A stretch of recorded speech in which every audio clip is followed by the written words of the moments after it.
El Ministerio de Salud dictó una circular que obliga a que toda persona que ha sido mordida por un perro o un gato debe ser vacunada contra la rabia. La medida se toma luego de que un joven de 24 años fuese contagiado con esta enfermedad y a causa de la cual está grave en el Hospital Gustavo Fricke en la ciudad de Viña del Mar. Para conocer más detalles de esta enfermedad nos acompaña en CNN Chile la doctora Cecilia Valladares, médico veterinario y especialista en salud pública de la Universidad Mayor. Gracias por acompañarnos aquí en CNN Chile. Gracias. Bueno, estábamos previo a iniciar la conversación preguntándonos lo mismo. ¿Qué pasa cuando una persona la muerde un perro o un gato también? Es igualmente riesgoso, tanto un perro como un gato, e incluso otra especie que también puede ser susceptible a ser contagiada por rabia, ¿ya? En general los mamíferos. ¿Ya? Ahora, el perro, la especie que más muerde sigue siendo el perro y en segundo nivel de importancia el gato, y en ambos casos es necesaria la vacunación. Ahora, si la pregunta es si es necesario vacunar a todas las personas que han sido mordidas independientemente del origen del animal, yo creo estar más de acuerdo con que se volviera a instalar la medida de la observación del perro. Vale decir que el criterio de la vacunación pase primero porque el perro o el gato sea observable o no observable. Cuando un animal es desconocido y no es observable, claramente que es necesario vacunar, ¿ya? Ahora, cuando el animal puede ser observado. ¿Qué ocurrió con este joven de Quilpué? En este caso, por lo que yo conozco directamente de los informes que se han emitido, esta persona recibió la primera vacuna, ¿ya? Porque seguramente él declaró que ese perro no era ubicable para la observación y por lo tanto la decisión fue bien tomada, independientemente que en este caso la mordedura fue en una pierna. Se tomó la decisión de vacunar y sin embargo al concurrir a un segundo centro asistencial, en este centro asistencial decidieron no continuar con la segunda dosis, porque son 5 dosis, porque se consideraba que una persona que anduviera en moto era una provocación.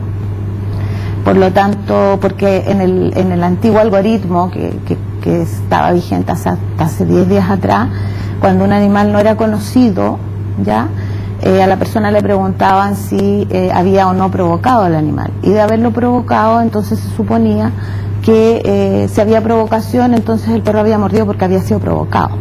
Ahora, ese criterio se interrumpió, ese criterio ya no existe. Ahora el criterio que se está adoptando es la vacunación, sea cual sea la condición, que yo no estoy de acuerdo. Yo creo que se debiera instalar la observación del animal por 10 días cuando esto es observable. Explíquenos la situación entonces. ¿Qué pasa cuando uno provoca, cierto, a una mascota en este caso y el producto de eso recibe cierto, una mordida? ¿Por qué se entiende que ahí no puede haber rabia?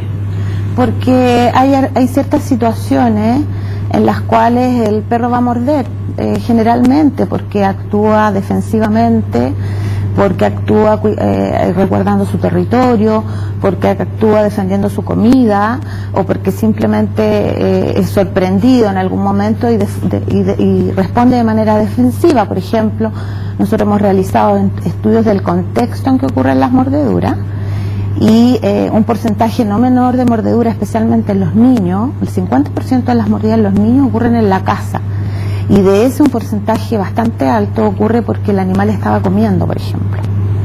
O sea, nada más provocador para un animal que ir a molestarlo cuando está comiendo. Ahora, eso pasa por educar.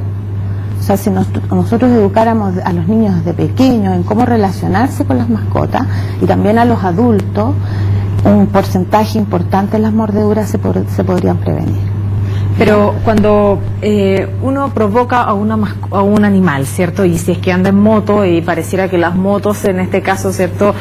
Pareciera que provocan, ¿cierto? A los perros y se provoca hay mordida de perro. ¿Cómo sabemos? Lo que pasa es que ahí lo que primaba, ahí lo que primaba, y que de hecho estuvo bien la decisión de vacunar, es porque ese animal era imposible de ubicarlo. Por lo tanto, no había ninguna posibilidad de saber si ese animal estaba enfermo o no. Ahora, bajo el criterio que se aplicaba antes, hasta hace 10 días atrás, claro, efectivamente, generalmente los animales persiguen a una persona que va en una motocicleta, ¿no es cierto? Entonces se podría pensar que era una provocación. Ahora, ese criterio de provocación, no provocación, y esta es una opinión mía en lo profesional obviamente, es que nunca se debió haber aplicado, porque nosotros que hemos hecho bastantes estudios a lo largo de Chile sobre el tema de las mordeduras, nos dimos cuenta de que era una pregunta que se le hacía a una persona que estaba altamente estresada, que acababa de ser mordida, y que era bastante difícil que pudiera distinguir lo que era provocación y no era provocación. Por lo tanto, existía un riesgo importante ahí de subjetividad y de la posibilidad de tomar una decisión errada al momento de hacer esa pregunta. Es por eso que esa pregunta se elimina, y actualmente entonces nuevamente volvemos al criterio antiguo, que era ¿se conoce o no se conoce? Si es el perro del vecino, y si el perro del vecino, claro, yo lo puedo observar por 10 días. ¿Y qué conducta tiene que ser distinta del perro para...? Lo más probable es que cuando un animal está cursando con la rabia va a tener un cambio de conducta, ¿ya?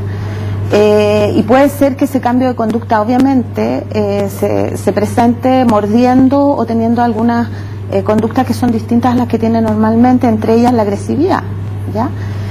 Por lo tanto hay que partir de esa base, digamos, ¿ya?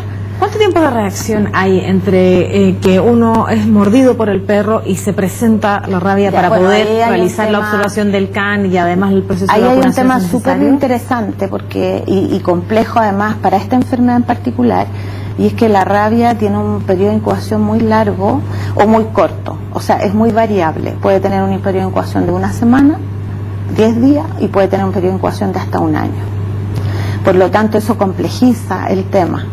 Ahora, cuando un animal muerde porque está rabioso, vale decir, ya presentó la sintomatología, ese animal va a presentar síntomas francos y va a morir dentro de un plazo de 10 días.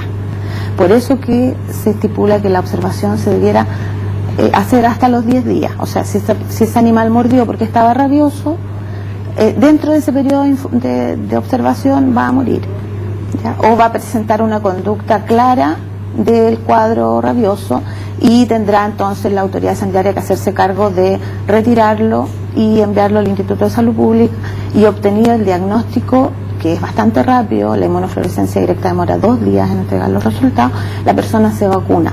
Si la vacuna se empezara a hacer un poco tardíamente, entre comillas, se pueden aplicar 2 dosis, además inmunoglobulina antirrábica. Eso está establecido en los protocolos del Ministerio de Salud. Por lo tanto hay tiempo de reacción. Por lo tanto hay tiempo de reacción. Ahora, mi opinión es que el perro se debe instalar nuevamente, pero se debe instalar de buena forma. Vale decir de que los consultorios, si no tienen los recursos necesarios para poder hacer bien la observación del animal en el tiempo que corresponda, haciendo la visita a la casa del dueño del animal, etcétera, la puede delegar y trabajar en coordinación con los municipios, por ejemplo. Y lo otro que yo creo que se debiera reinstalar es el tema de la localización, porque si la mordida es cerca de cabeza o cuello, los tiempos de reacción, porque este virus va a viajar al sistema nervioso central, son más cortos, y en ese caso sí convendría vacunar independientemente de la situación del perro, ya sea observable o no observable. Perfecto. Gracias por acompañarnos aquí en esta jornada en CNN Chile.